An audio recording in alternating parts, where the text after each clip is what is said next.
Cilia Flores lleva más de un mes encerrada en la prisión más peligrosa de Nueva York, durmiendo sobre una plancha de metal, comiendo comida con gusanos y sin calefacción en pleno invierno. Y no está ahí por ser la esposa de Nicolás Maduro.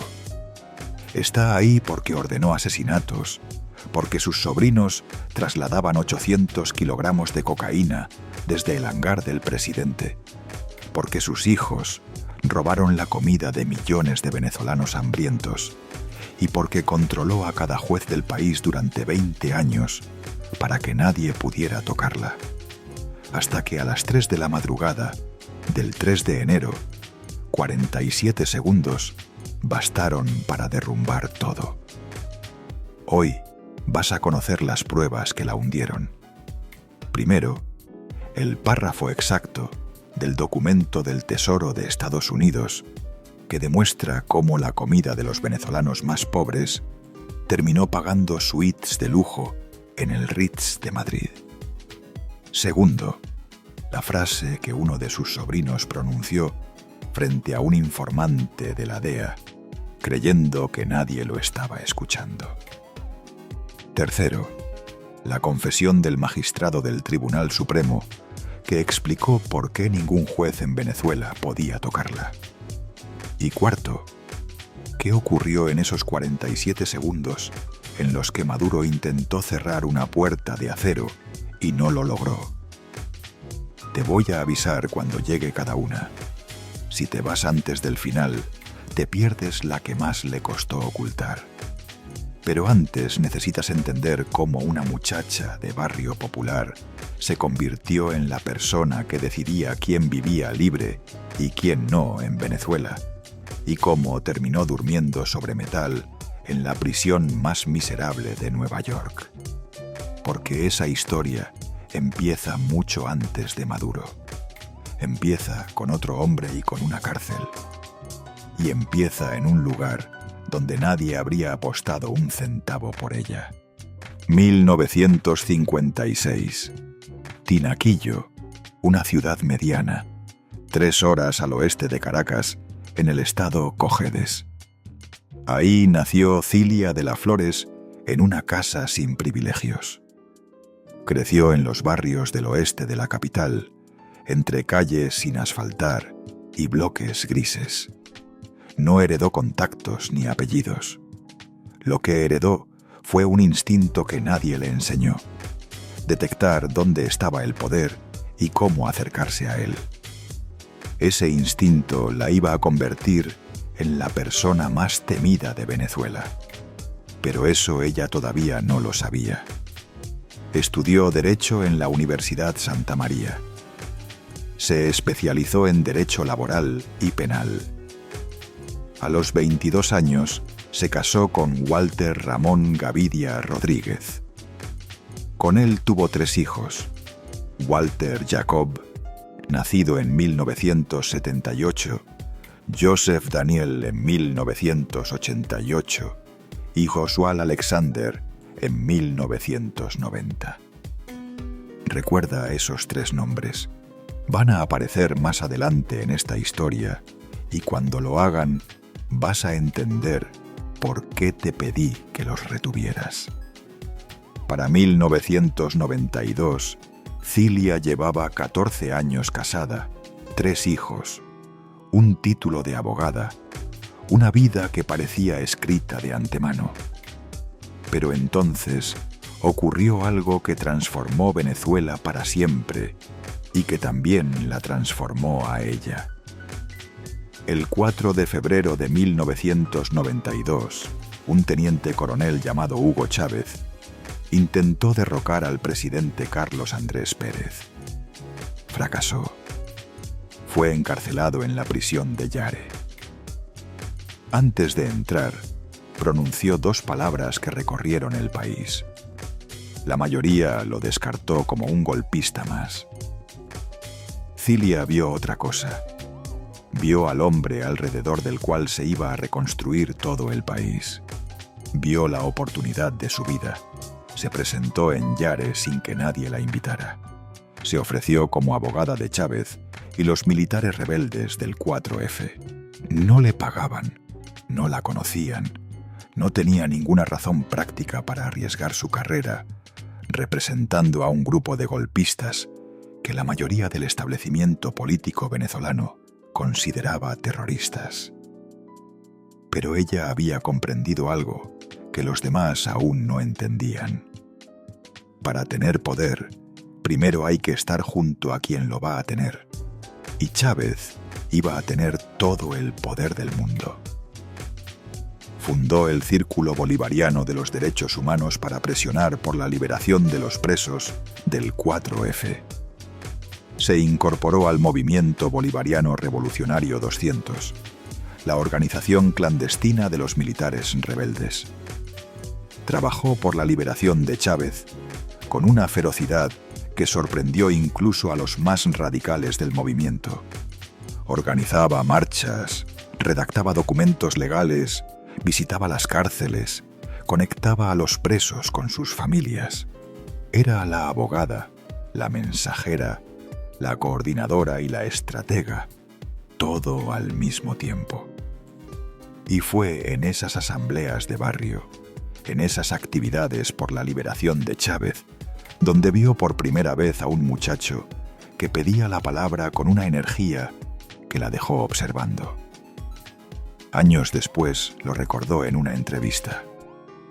Yo siempre recuerdo una asamblea en Catia, y cuando un muchacho pide la palabra, habló y me quedé mirando. Ese muchacho era Nicolás Maduro, conductor de autobuses, activista sindical, miembro del equipo de seguridad de Chávez, sin título universitario, sin fortuna, pero con la misma hambre de poder que Cilia tenía. La relación comenzó como algo político y se volvió personal. Su matrimonio con Walter Gavidia se fue desmoronando en silencio. No fue un escándalo público, fue una transición calculada, como todo lo que Cilia hacía. En 1994, Chávez fue liberado. El equipo legal de Cilia había cumplido su misión y ella cobró esa deuda sin necesidad de pedirla. Cuando Chávez fundó el movimiento Quinta República en 1997, Cilia era fundadora. Cuando ganó las elecciones de 1998, con el 56%, Cilia estaba en primera fila, no como espectadora, sino como arquitecta de lo que venía. Pero lo que vino después fue más oscuro de lo que nadie imaginó. Y lo que Cilia hizo con el Parlamento venezolano es tan descarado que cuando te dé la cifra exacta no vas a poder creerlo. Año 2000. Cilia fue elegida diputada de la Asamblea Nacional representando a Cojedes, su tierra natal. Tenía 44 años. Era su primer cargo elegido y desde el primer día demostró algo que sus aliados admiraban y sus rivales temían: una capacidad casi sobrenatural para acumular influencia sin hacer ruido. En 2005 fue reelegida y en agosto de 2006 llegó el momento que la convirtió en lo que es. Fue designada presidenta de la Asamblea Nacional, la primera mujer en la historia de Venezuela en ocupar ese cargo. Sucedió nada menos que a Nicolás Maduro, que dejaba el Parlamento para volverse ministro de Relaciones Exteriores. Él ascendía a la Cancillería. Ella tomaba el control del Legislativo. La pareja se repartía el Estado como quien divide las habitaciones de una casa nueva. Desde afuera parecía un triunfo histórico. Una mujer de barrio popular llegando a la cima del poder legislativo en un país que nunca había visto algo así. Pero desde adentro, lo que comenzó fue muy distinto. Cilia no presidió la asamblea como legisladora, la presidió como matriarca de clan. Su poder no residía en los discursos ni en las leyes que impulsaba. Estaba en las listas de personal, en los nombramientos que firmaba sin consultar, en las llamadas que hacía antes de cada votación para asegurarse de que cada mano se levantara cuando ella lo necesitaba. El Parlamento funcionaba con una mayoría oficialista aplastante, sin oposición real, y una mujer en la cima que decidía quién entraba, quién salía, quién cobraba y quién se iba a la calle. Desde la presidencia de la Asamblea, Cilia aprobó en marzo de 2009 la reforma parcial de la Ley de Administración Financiera del sector público. Un cambio técnico que nadie fuera del Parlamento entendió en ese momento, pero que permitió al gobierno de Chávez endeudarse a un ritmo descontrolado. La deuda externa de Venezuela se quintuplicó en pocos años. Esa reforma fue una de las semillas que germinaron en la crisis económica más devastadora que América Latina recuerda.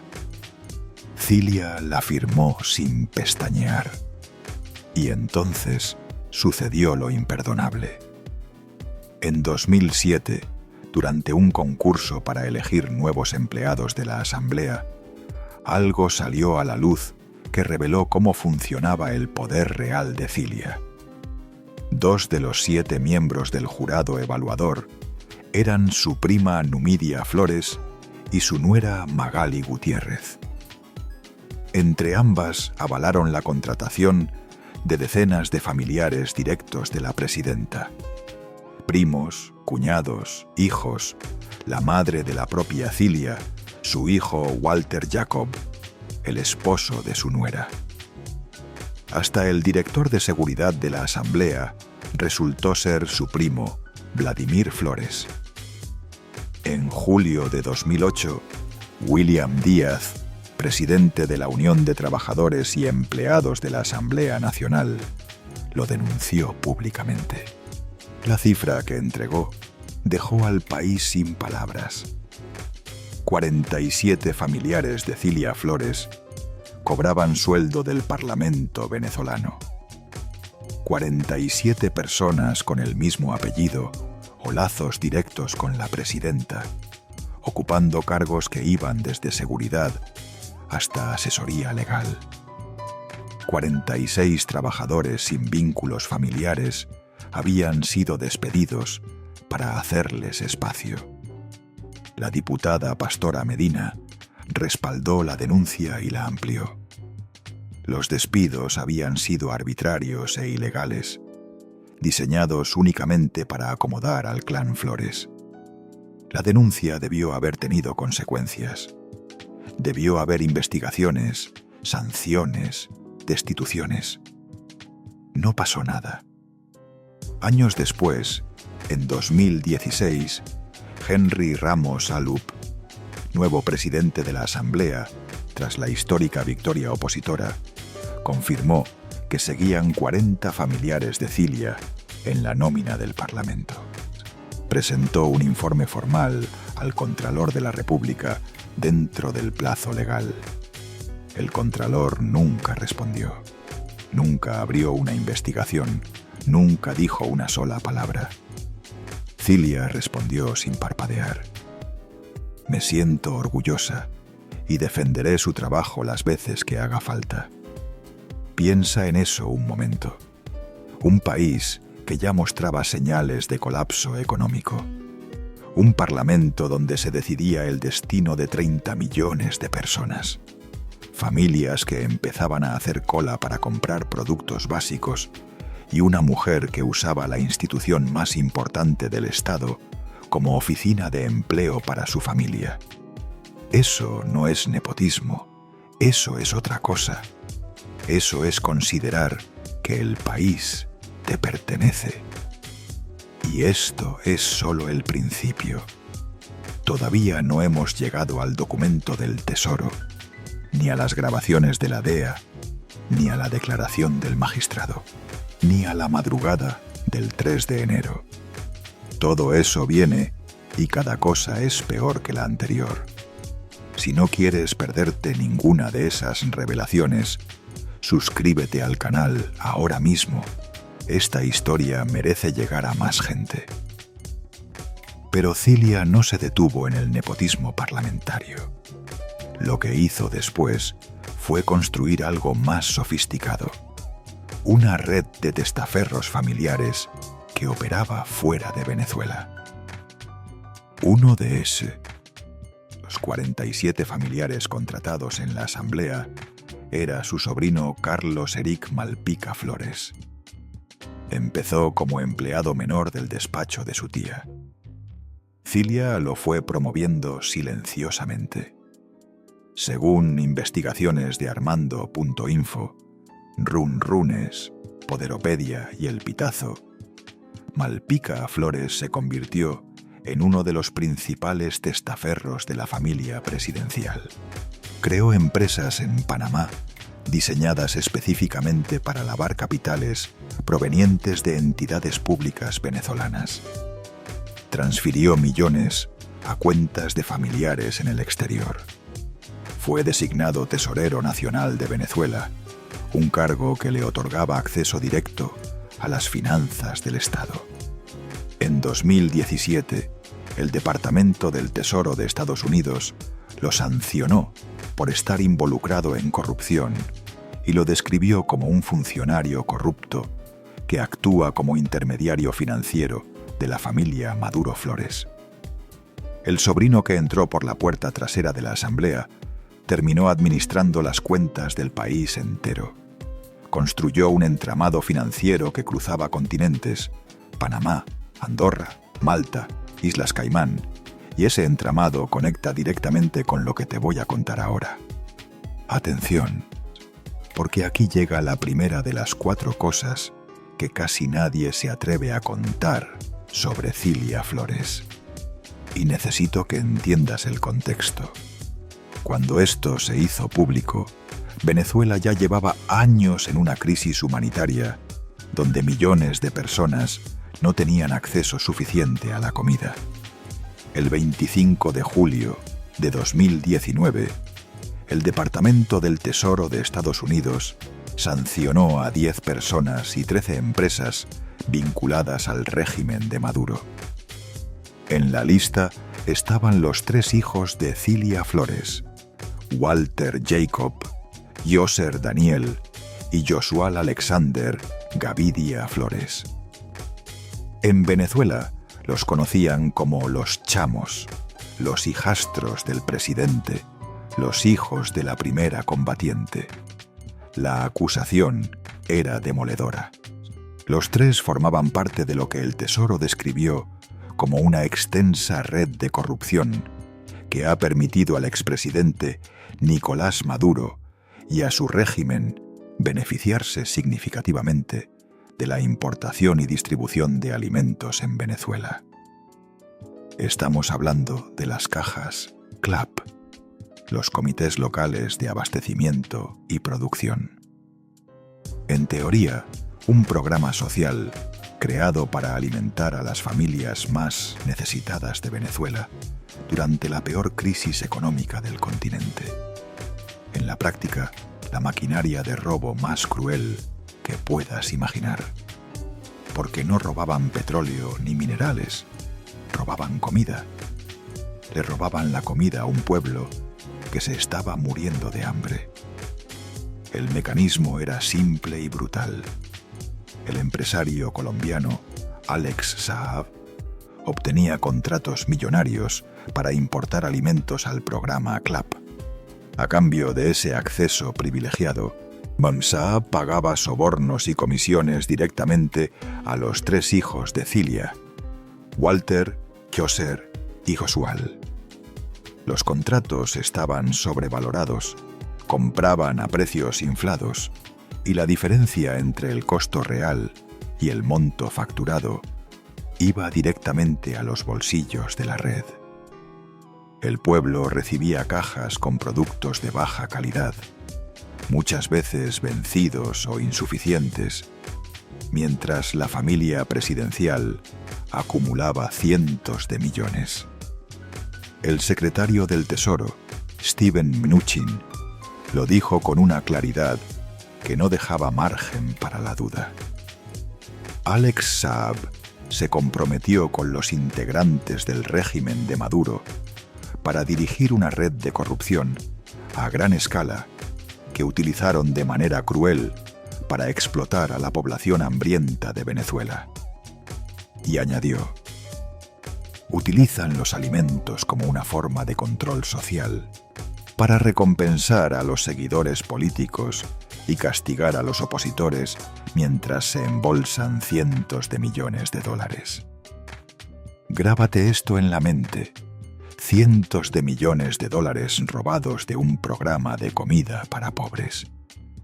Mientras una madre en los cerros de Petare abría una caja Clap, esperando encontrar suficiente para alimentar a sus hijos esa semana, los hijos de Cilia cruzaban el Atlántico en jets privados. La periodista de investigación Maybord Petit documentó que Josual, el menor de los tres, realizó más de 15 viajes en vuelos charter desde que Maduro llegó al poder en 2013. Miami, Bahamas, Argentina, Francia, Alemania, Aruba, Colombia, Brasil. Mientras 4 millones de venezolanos huían del país para sobrevivir, los chamos vacacionaban en los destinos más exclusivos del planeta. En algún momento de 2015, Ken Walter y Josual se hospedaron 18 días en el Ritz de Madrid. 44.000 euros solo en alojamiento, sin contar las compras en la exclusiva zona de la calle Serrano, sin contar las cenas, sin contar el avión privado que los llevó hasta allí.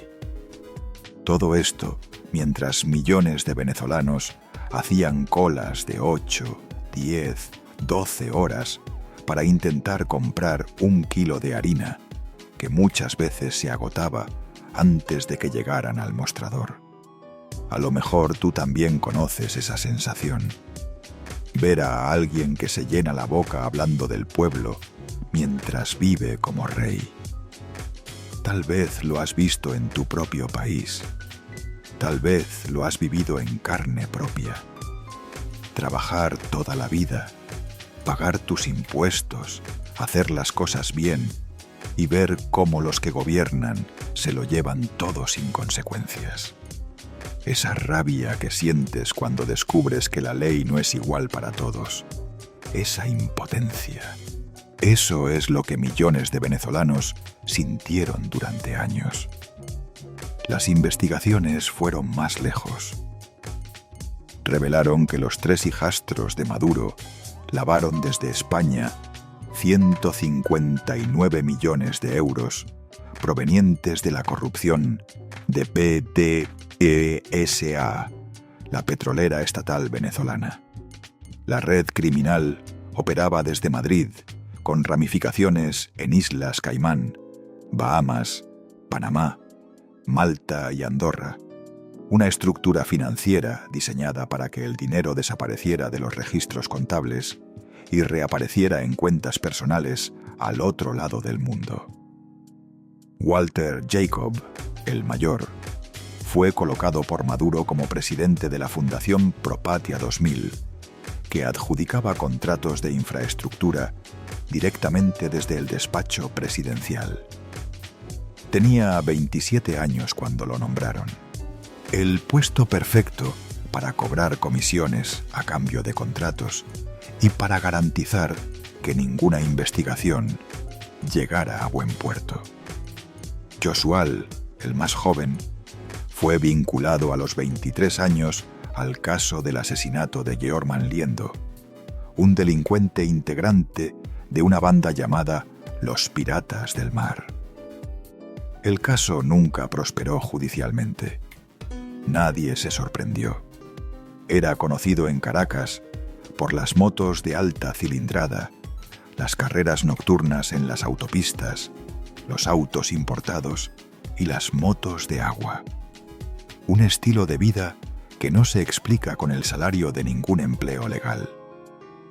Yoser, el del medio, era el más misterioso. No existían imágenes públicas de él, No se le conocían excesos visibles, pero su nombre aparecía en cada investigación, en cada sanción, en cada red de sobornos junto a sus hermanos.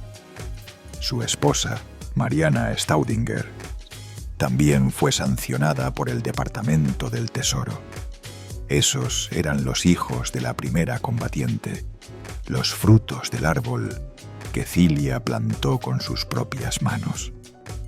Guarda el detalle de la declaración del exmagistrado que te mencioné al principio. Aún no te lo he contado, pero cuando lo haga, vas a entender cómo era posible que todo esto sucediera sin que nadie pudiera frenarlo. Y guarda también lo que te dije sobre las grabaciones de la DEA, porque lo que viene ahora es la prueba de que esta familia se creía por encima de cualquier ley en cualquier rincón del mundo. Mientras sus hijos saqueaban las arcas públicas, Cilia consolidaba algo más peligroso. Cada año acumulaba más control sobre las instituciones. En 2009 fue nombrada segunda vicepresidenta del Partido Socialista Unido de Venezuela. En 2012, Chávez la designó procuradora general. Prohibió la entrada de periodistas al hemiciclo de la Asamblea, cerró espacios de debate, vetó interpelaciones. El Parlamento dejó de ser un contrapeso para convertirse en una oficina de trámites del Ejecutivo. Nada entraba ni salía sin su visto bueno. Cuando Hugo Chávez falleció en marzo de 2013, Venezuela enfrentó una crisis de sucesión brutal. El hombre que había gobernado 14 años, que había dividido al país en dos bandos irreconciliables, que había construido un culto a la personalidad sin precedentes en la historia venezolana, dejaba un vacío que varios hombres poderosos querían llenar. Diosdado Cabello, presidente de la Asamblea Nacional, con su dominio sobre los militares y los servicios de inteligencia. Rafael Ramírez, presidente de PDVSA, con el poder económico de la petrolera más grande de América Latina. Elías Jaua, con sus bases populares y su cercanía a los movimientos sociales del chavismo. Todos querían el trono, todos tenían poder para reclamarlo. Y todos sabían que Maduro, ungido por Chávez en cadena nacional antes de viajar a Cuba por última vez, no tenía el carisma ni la autoridad natural para mantener unido al movimiento. Detrás de cada movimiento de Maduro, en esas semanas decisivas, había una sola persona. En los pasillos del Palacio de Miraflores, en las reuniones a puerta cerrada del partido, en las llamadas nocturnas donde se definían alianzas y se neutralizaban rivales, asesorando, negociando, prometiendo cargos a cambio de lealtad, amenazando con retirar favores a quienes dudaran. Cilia Flores, la politóloga Carmen Arteaga, de la Universidad Simón Bolívar, lo resumió para una cadena internacional. No hay dudas de que Flores es la mujer más poderosa del país. Otra analista, Estefanía Reyes, añadió algo revelador. Su poder ocurre tras bambalinas, no está institucionalizado, pero es real. El 14 de abril de 2013, Maduro ganó las elecciones por un margen de apenas 1,49% contra Enrique Capriles. Un resultado tan ajustado que la oposición nunca lo reconoció, pero ganó. Y con esa victoria, Cilia se convirtió en algo que ninguna mujer en Venezuela había sido. 3 meses después, en julio de 2013, Cilia y Nicolás formalizaron su matrimonio tras más de 20 años juntos. La ceremonia fue el 15 de julio. Después de 2 décadas de relación clandestina, de hijos de matrimonios anteriores, de luchas compartidas y secretos acumulados, finalmente eran marido y mujer ante la ley. Ella pasó de ser la compañera a ser la primera dama, o como Maduro insistió en llamarla, la primera combatiente. Porque para el chavismo, primera dama era un concepto de la aristocracia que ellos decían combatir. En público, él la llamaba Zilita, la bonita. En privado, ella era mucho más que un apodo cariñoso. Era la eminencia gris del régimen. Pero aquí es donde la historia da el giro que nadie esperaba. Porque con Maduro en Miraflores, Cilia hizo algo que sorprendió a todos. Desapareció. Bajó el perfil, dejó de dar declaraciones, se limitó a un programa de televisión ligero, donde hablaba de recetas y valores familiares. ¿Por qué desapareció de la escena pública la mujer más poderosa de Venezuela? Porque el poder real no necesita cámaras. Mientras sonreía en televisión, Cilia ejercía su influencia donde nadie la veía. En el Tribunal Supremo de Justicia, en el Consejo Nacional Electoral, en las disputas internas del partido, donde se definía quién ascendía y quién caía. Era la asesora de primera línea de Maduro, la que decidía los nombramientos clave, la que aprobaba o vetaba candidatos, la que mantenía el equilibrio entre las facciones del chavismo con una mezcla de favores y amenazas. La misma mujer que años después sería sacada de su cama a las 3 de la madrugada por fuerzas especiales estadounidenses. Pero eso viene después. Espera hasta que descubras lo que pasó a continuación, porque lo que te voy a contar ahora destrozó la fachada de esta familia para siempre. Aquí viene la segunda revelación, la que involucra audios, videos y una operación de la DEA que derrumbó la fachada de esta familia para siempre. Para entender lo que pasó, necesitas saber algo primero. Desde que Maduro llegó al poder, el general estadounidense John Kelly, comandante del Comando Sur, venía advirtiendo públicamente que Venezuela se había convertido en una autopista de la cocaína. En una conferencia internacional sobre drogas en 2015, Kelly señaló que casi todos los envíos de cocaína transportados en aeronaves salían de Venezuela y que desde 2013 la ruta aérea había migrado de Centroamérica al Caribe. Venezuela no cooperaba y la familia presidencial estaba en el centro de las sospechas. 10 de noviembre de 2015, Puerto Príncipe, Haití. 2 jóvenes venezolanos aterrizan en un jet privado Cessna Citation 500. El avión, matrícula ISMO 2030, pertenecía a los empresarios venezolanos Majed y Khaled Khalil Maktoum, cercanos a Diosdado Cabello y vinculados a proyectos del gobierno de Chávez. Los 2 pasajeros vestían ropa de diseñador, portaban pasaportes diplomáticos y se comportaban como si fueran intocables. Un funcionario estadounidense presente en el arresto lo describió después. Parecía que habían salido de un casting. Efraín Antonio Campo Flores, 30 años, y su primo Frankie Francisco Flores de Freitas, 31. Sobrinos de Cilia Flores. Pero Efraín no era un sobrino cualquiera, era su ahijado. Había sido criado en la casa de Cilia y Maduro después de que su madre falleciera. Creció bajo el techo del Palacio Presidencial. Comió en la mesa del presidente y aprendió que en esa familia el poder era sinónimo de impunidad. La DEA los venía investigando desde hacía 8 meses. Agentes encubiertos se habían hecho pasar por un capo mexicano y su asociado.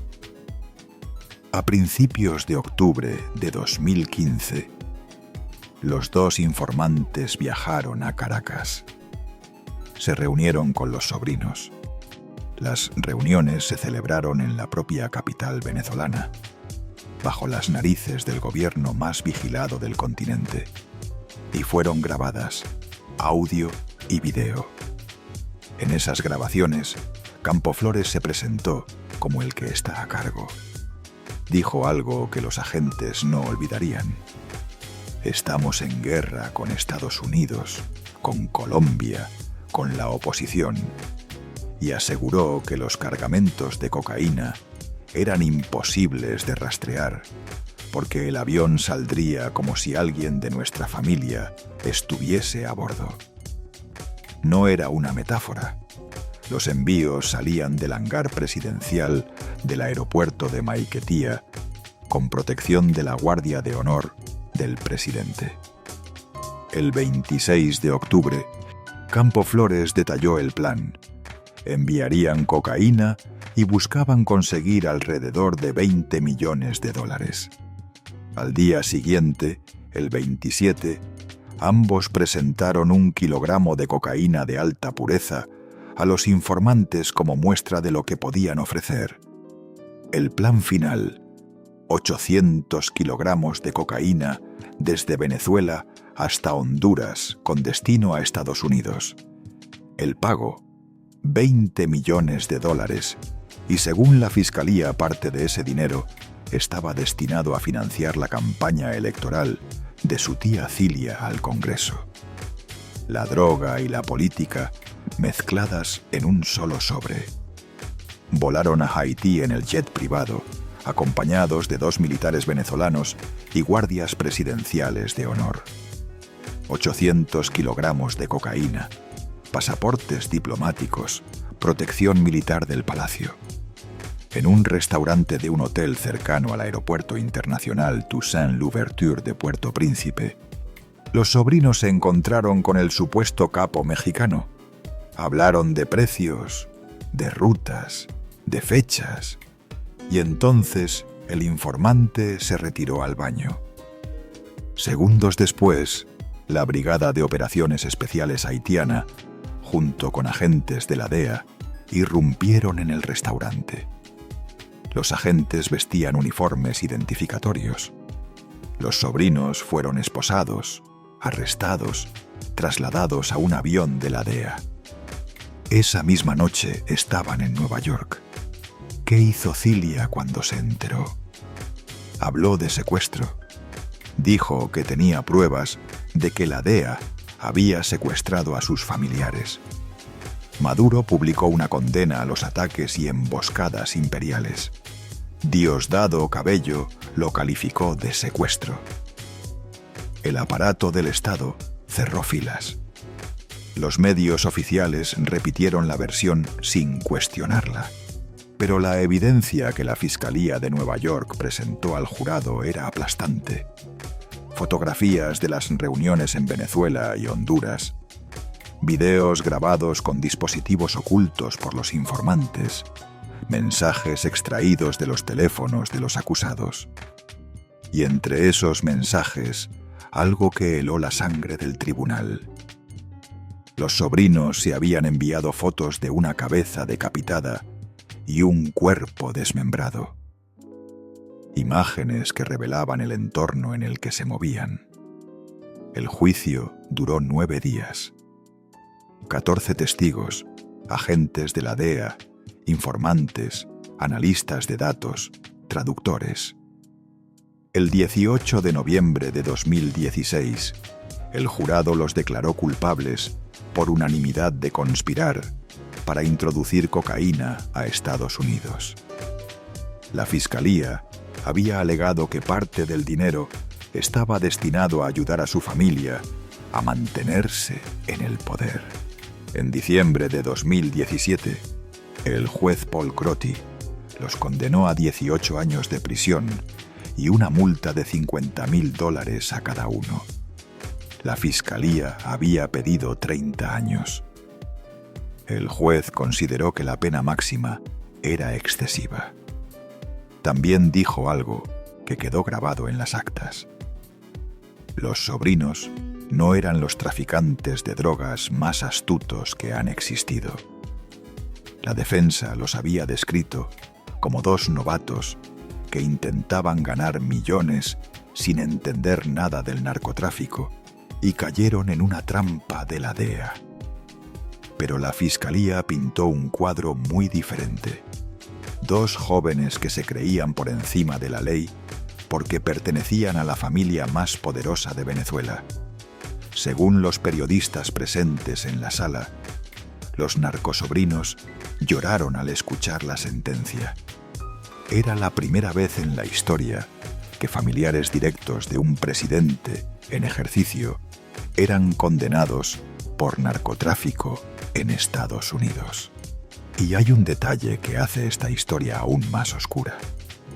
Las investigaciones posteriores revelaron que el piloto del avión que transportaba la droga por la cual detuvieron a los sobrinos ya había realizado 100 vuelos previos transportando cocaína desde Venezuela a distintos puntos de América Latina. 100 vuelos. No era un error, no era la primera vez. Era una ruta consolidada, un sistema que funcionaba con precisión militar y con protección del Estado. ¿Qué harías tú si descubrieras que desde la casa del presidente de tu país salen aviones cargados de droga? ¿Qué harías si supieras que el mismo gobierno que te pide sacrificios, que te dice que la crisis es culpa del imperialismo, está enviando cocaína al norte en jets con pasaportes diplomáticos? Tal vez pensarías que es mentira, que es propaganda, que nadie puede ser tan descarado. Pero los audios existen, los videos existen y la condena existe. El caso de los narcosobrinos se convirtió en un tabú nacional dentro de Venezuela. La censura y la polarización diluyeron el impacto interno, pero fuera del país el daño fue permanente.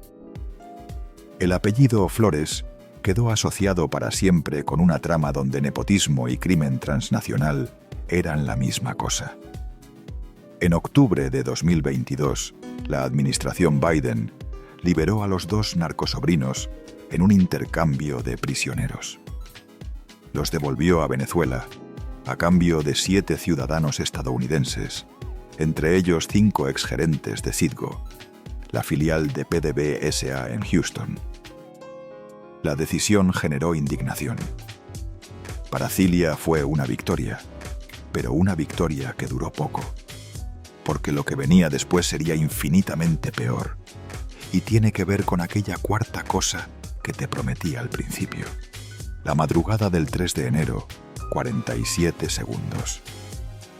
Aún no hemos llegado ahí, pero cada minuto que pasa en esta historia nos acerca más a esa puerta de acero que Maduro no logró cerrar. Si quieres ser de los primeros en ver lo que viene la próxima semana, suscríbete y activa la campana. Esta historia no termina aquí.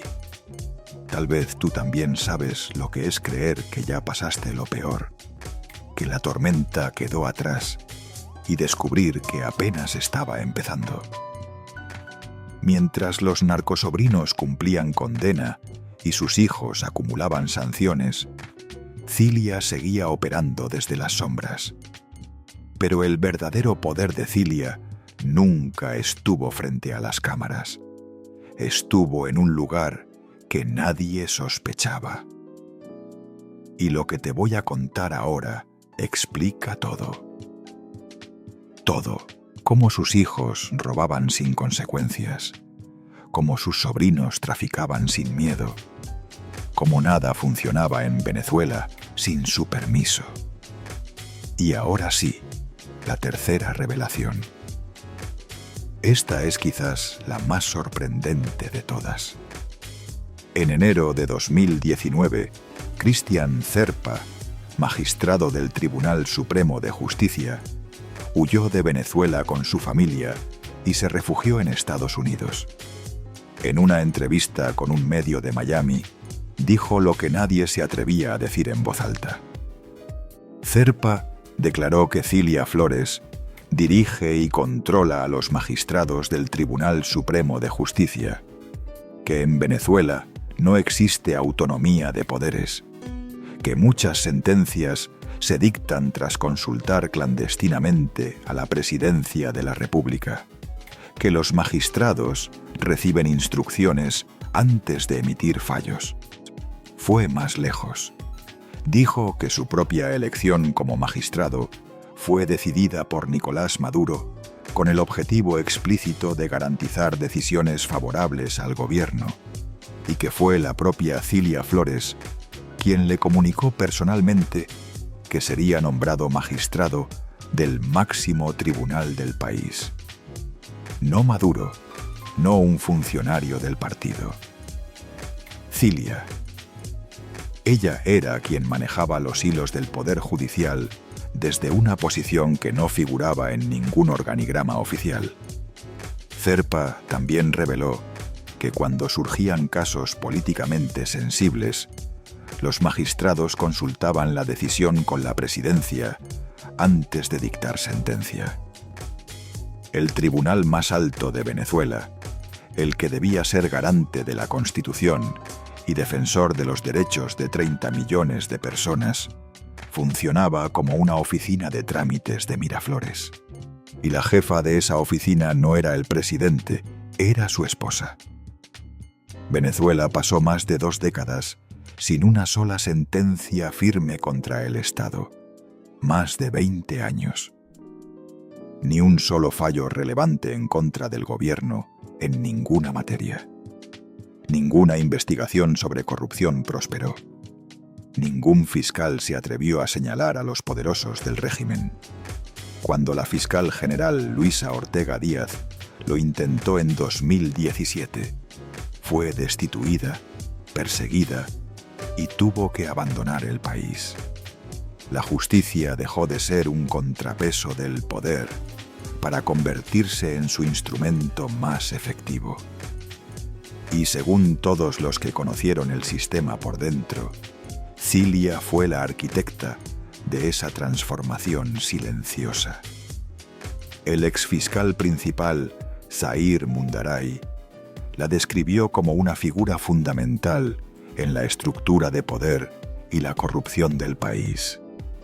Periodistas de Run Runs y Armando Info documentaron durante años cómo parientes y aliados de Cilia fueron apareciendo en organismos clave del Estado venezolano.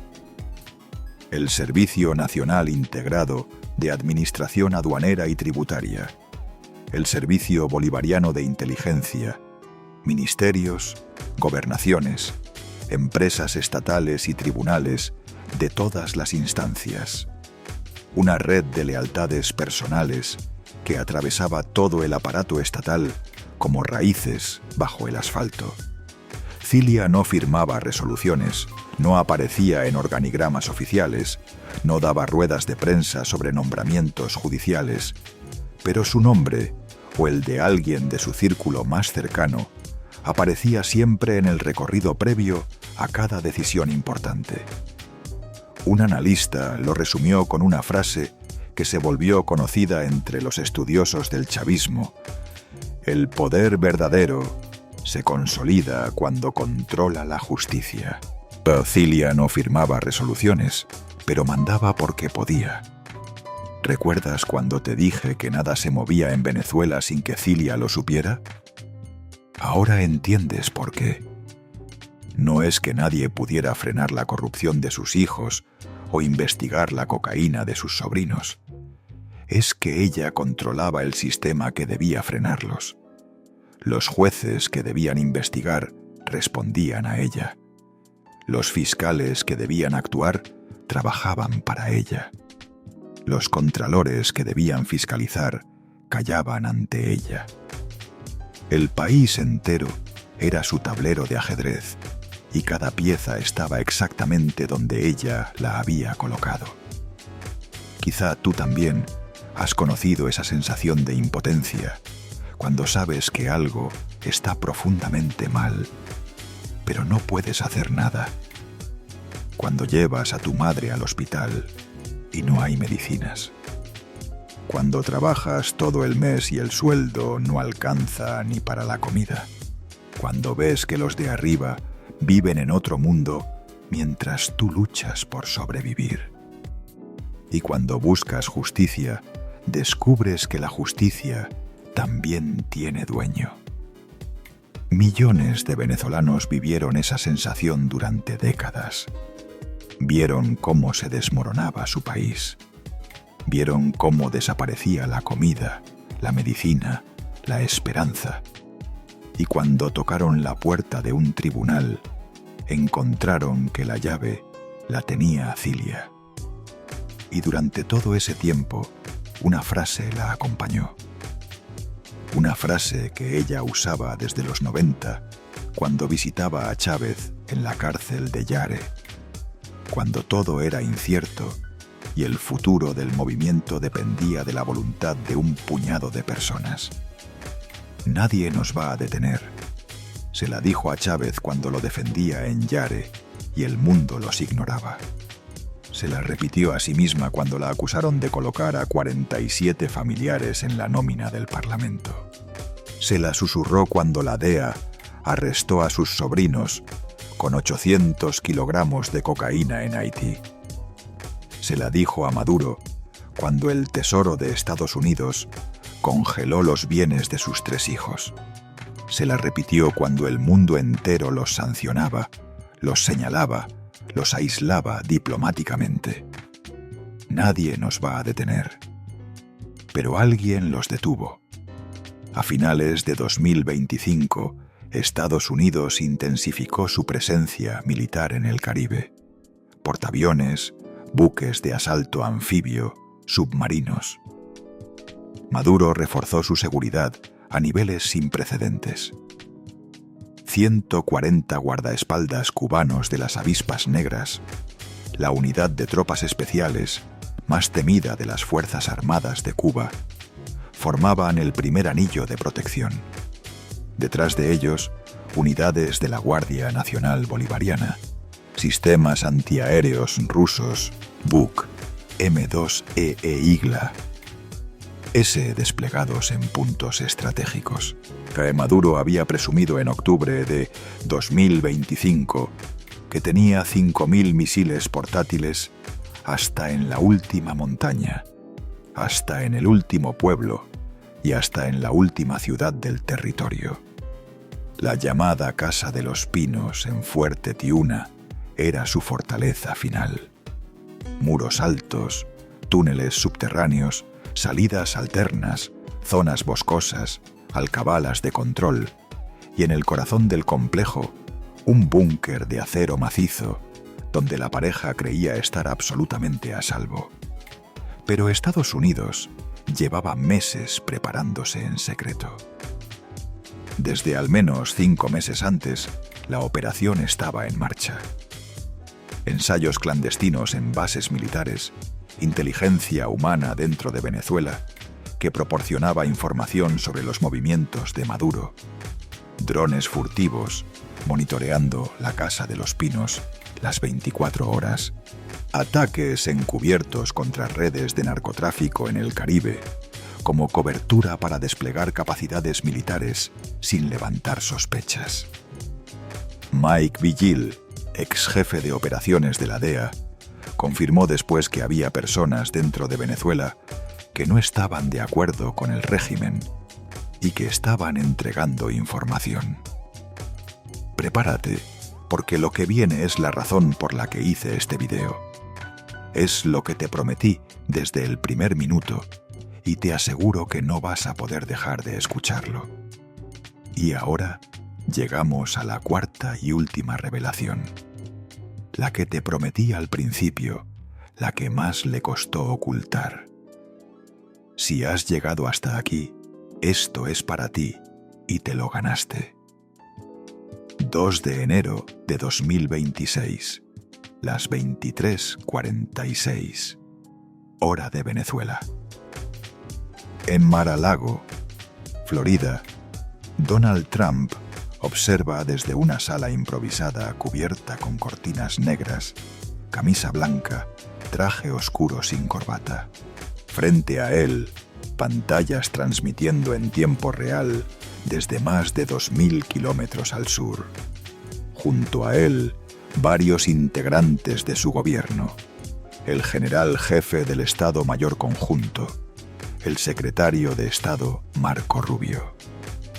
Trump da la orden final. 3 de enero, 1:58 de la madrugada, hora de Caracas. 2 helicópteros MH-47. Chinook vuelan a baja altura por el estrecho valle donde se encuentra Fuerte Tiuna, bordeando las colinas que rodean el complejo militar más grande de Venezuela. Un residente del complejo llamado Tomás estaba durmiendo cuando un estruendo lo despertó. Buscó el celular en la oscuridad. Pensó que los militares seguían celebrando el Año Nuevo con fuegos artificiales. No era eso. En total, 11 helicópteros cruzaron el espacio aéreo de Caracas. MH-47, Chinook, MH-60, L Black Hawk en configuración de ataque directo, transportados por el 160. Regimiento de Aviación de Operaciones Especiales del Ejército. 7 explosiones sacudieron la capital.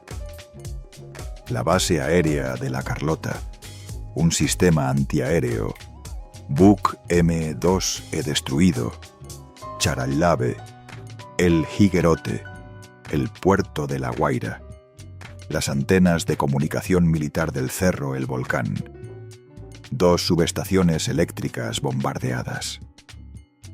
El sur de Caracas se quedó completamente a oscuras. Los radares, las comunicaciones, la defensa aérea, todo neutralizado en minutos. Operación de terminación absoluta. 150 aeronaves lanzadas desde 20 bases terrestres y marítimas. Cazas F-22, F-35, F-18. Bombarderos B-1. Decenas de drones furtivos que llevaban meses monitoreando los movimientos de Maduro, un excontrolador aéreo táctico de operaciones especiales, describió la estrategia. Caos organizado. A las 2:01, la Fuerza Delta descendió sobre Fuerte Tiuna. Tomás, pegado a su ventana sin luz ni internet, grabó con el teléfono lo que veía. Cientos de personas abandonaban los edificios residenciales del complejo en la oscuridad. Bocinas, gritos. Nos están invadiendo. Nos están invadiendo. La madre de Tomás se cruzó con una vecina que había visto hombres bajando en rappel desde los helicópteros.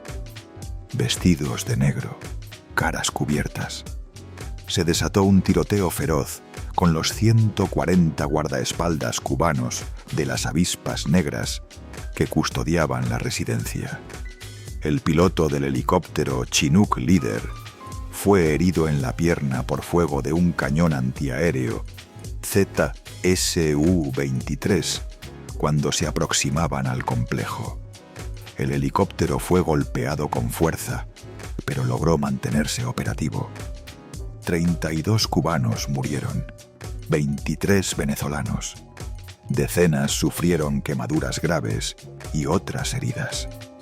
Maduro y Cilia dormían en la Casa de los Pinos cuando los helicópteros aterrizaron. Los despertó el estruendo de las explosiones. Maduro intentó llegar al búnker de acero. Trump lo describió horas después en una entrevista televisiva. Estaba en una casa que era más como una fortaleza que una casa. Tenía puertas de acero, Tenía lo que llaman un cuarto de seguridad, que es acero macizo por todas partes. No logró cerrar ese espacio. Intentó entrar, pero lo derribaron tan rápido que no lo consiguió. Estábamos preparados. Cilia se golpeó la cabeza mientras intentaba huir. Fractura probable en las costillas, hematomas severos en la frente y el pómulo derecho. Según fuentes oficiales estadounidenses citadas por medios internacionales, las lesiones de ambos no fueron causadas por fuego enemigo, sino por el caos de los segundos finales antes de la captura. A las 3:30, la fuerza Delta los tenía. No les dio tiempo ni de vestirse. La operación final, desde el descenso hasta la extracción, duró 47 segundos. A las 4:29, los helicópteros aterrizaron en el USS Iwo Jima, a 160 kilómetros de la costa venezolana. A Maduro le tomaron una fotografía a bordo del buque. Conjunto deportivo Nike, esposado, antifaz sobre los ojos, auriculares de cancelación de ruido, medidas estándar para el traslado de detenidos de alto riesgo. Esa imagen dio la vuelta al mundo. Trump, desde la sala de Mar-a-Lago, dijo que vio todo en directo como un programa de televisión. A las 4:21 lo anunció en Truth Social. Lo describió como una misión oscura y mortal. En Venezuela, Delcy Rodríguez exigió una prueba de vida inmediata. Diosdado Cabello cifró en 100 las muertes. La gente en Fuerte Tiuna seguía en las calles desorientada. Se llevaron a Maduro y a Cilia, gritaban. El buque los trasladó a la base de Guantánamo en Cuba. De ahí, un avión hasta el aeropuerto internacional Stewart en Nueva York. Poco antes de las 6 de la tarde aterrizaron. Maduro fue visto bajando del avión, rodeado de agentes federales. Convoy blindado hasta la oficina de la DEA en Manhattan, donde fue procesado. Y finalmente, el Metropolitan Detention Center de Brooklyn, barrio de Sunset Park, el lugar que los abogados describen como repugnante, que los presos llaman el infierno en la tierra y que algunos jueces federales han calificado de inhumano. Cilia duerme en la planta 10, sola, sin contacto con Maduro, que está en otra celda del mismo piso. Comidas servidas dentro de la celda, confinamientos prolongados donde les prohíben salir para visitas, llamadas, duchas o ejercicio. En 2019, la prisión se quedó sin electricidad durante una semana entera en medio de una ola de frío polar. Los presos gritaban desde las ventanas pidiendo auxilio. En 2024, 2 reclusos murieron apuñalados por otros con armas improvisadas. En marzo de 2025, la justicia presentó cargos contra 25 personas por contrabando y violencia organizada dentro del penal. Un rapero que también está recluido ahí lo llamó una tragedia continua. Algunos jueces se han negado a enviar más presos por las condiciones. La mujer que vivía en una residencia con piscina, pérgola y túneles de escape, ahora vive en 6 metros cuadrados de hormigón gris. La que nunca rindió cuentas ante nadie, ahora necesita permiso para ir al baño. Y ahí va a seguir. A lo mejor tú también has sentido eso alguna vez. Ese momento en que todo cambia. Cuando algo que parecía imposible sucede de golpe. Cuando despiertas y el mundo ya no es el mismo. Para los venezolanos que vieron las noticias ese sábado 3 de enero, fue exactamente eso. 30 años de impunidad terminaron en 47 segundos. 5 de enero de 2026. Tribunal Federal Daniel Patrick Moynihan, Bajo Manhattan. La audiencia que el mundo esperaba. Maduro y Cilia fueron trasladados desde Brooklyn en helicóptero. Un estricto operativo de seguridad rodeaba el tribunal. Afuera, un grupo de venezolanos inmigrantes esperaba en el frío para ser testigos de lo que llamaban un momento histórico. Dentro, los periodistas entraron sin celulares, no se permitían fotografías, solo quedaron los bocetos de la dibujante Jane Rosenberg para documentar la escena. Cilia entró a la sala escoltada por alguaciles estadounidenses, vendajes en la frente y en la sien derecha, un moretón oscuro visible cerca del ojo.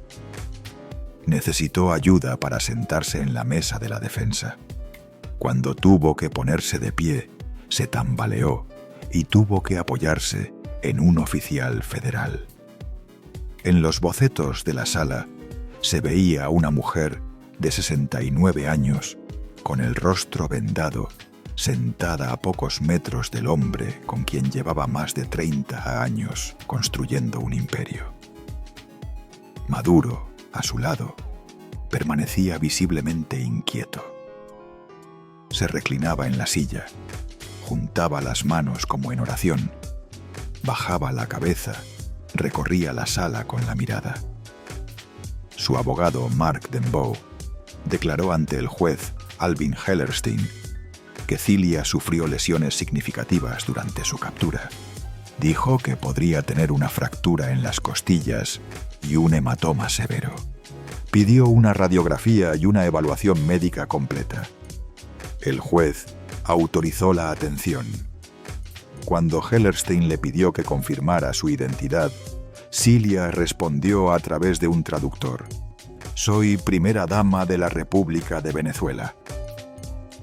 Cuando le preguntaron cómo se declaraba ante los cargos, dijo en español con voz firme, pese a los golpes: «Inocente, completamente inocente».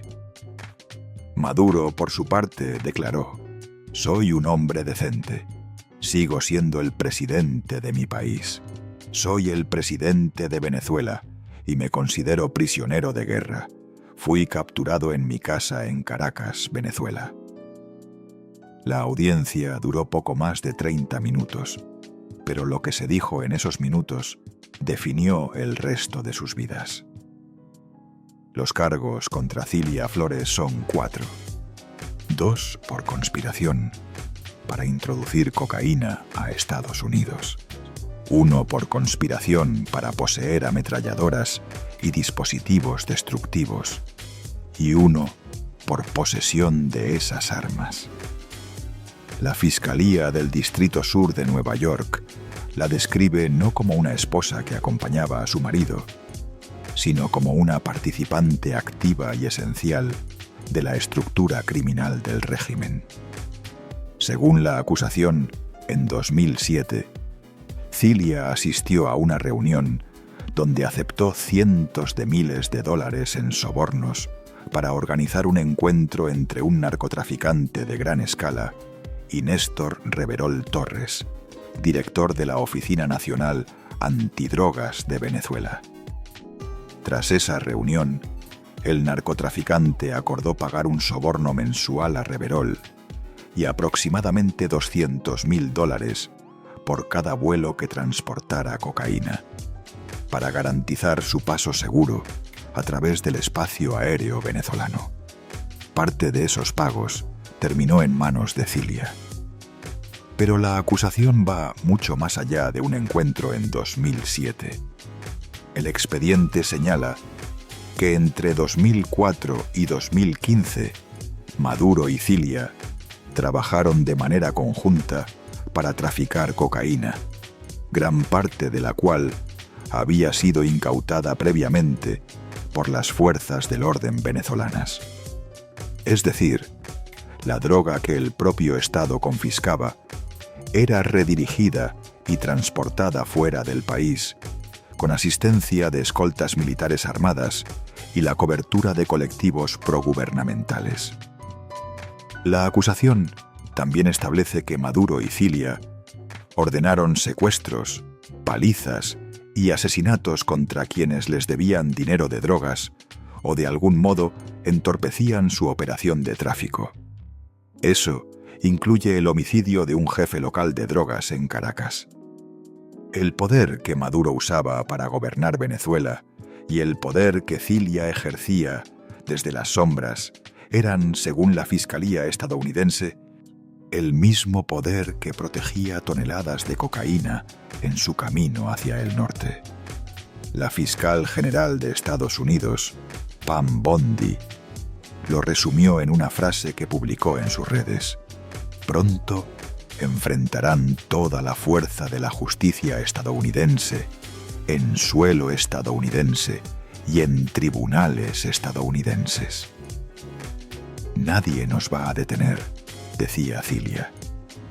Alguien los detuvo a las 3:30 de la madrugada, en 47 segundos, en la casa donde creían ser invulnerables. Hoy, Cilia Flores tiene 69 años. Permanece en el Metropolitan Detention Center de Brooklyn, en la planta 10 del ala norte, la zona reservada para detenidos de alto perfil. Su abogado es un veterano del derecho penal federal en Nueva York.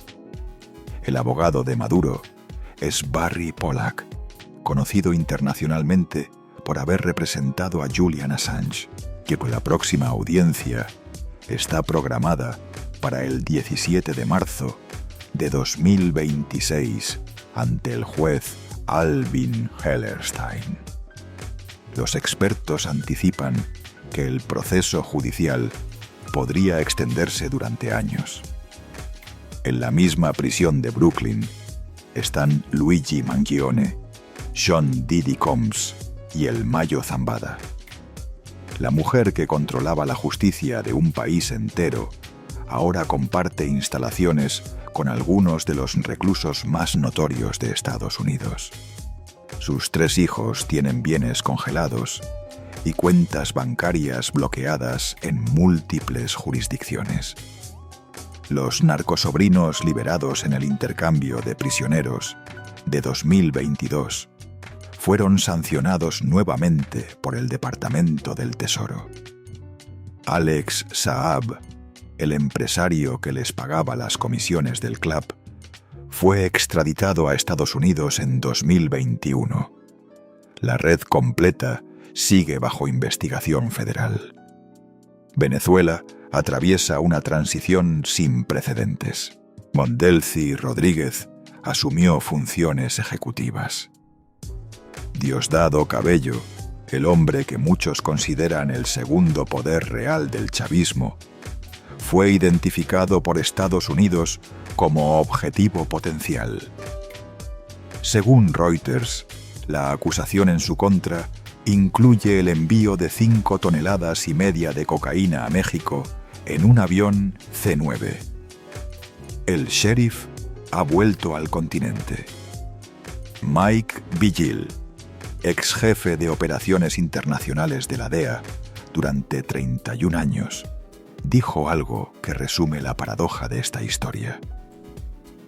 El ataque fue bien planeado, pero algo que aprendí en mis 31 años dentro de la DEA es que no se puede cometer un delito para capturar a un criminal. La legalidad de la operación militar será debatida durante años, pero el resultado es irreversible.